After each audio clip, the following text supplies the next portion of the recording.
عظیم ماں، بچے کو کبھی بددعا نہ دینا۔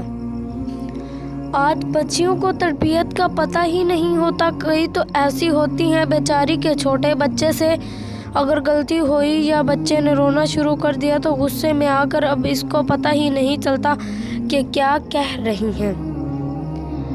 کبھی اپنے آپ کو کوسنا شروع کر دیتی ہیں کہ میں مر جاتی تو اچھا تھا۔ کبھی بچے کو بد دعائیں دینا شروع کر دیتی ہیں۔ یاد رکھنا کہ بچے کو کبھی بد دعائیں نہ دینا۔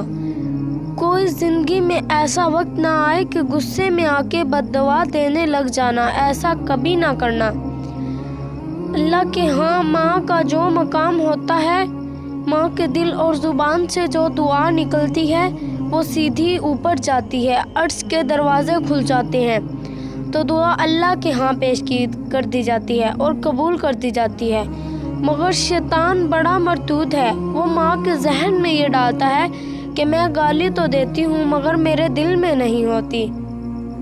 یہ شیطان کا بڑا پھندا ہے۔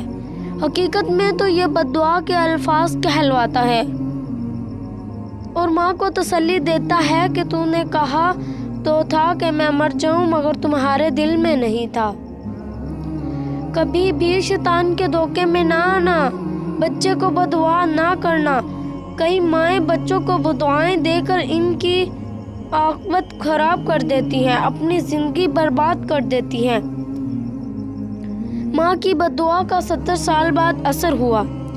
ایک صاحب بوڑھے تھے، ایک دن گر گئے تو ان کی ٹانگ ٹوٹ گئی۔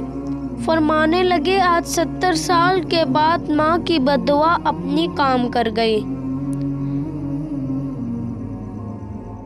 فرمانے لگے کہ بچپن میں چڑیاں پکڑتا تھا جو ماں مجھے منع کرتی تھی اور میں رکتا نہیں تھا۔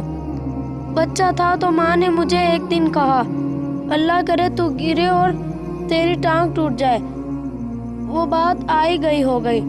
آج 70 سال کے بعد وہ بد دعا لگ گئی اور ٹانگ ٹوٹ گئی۔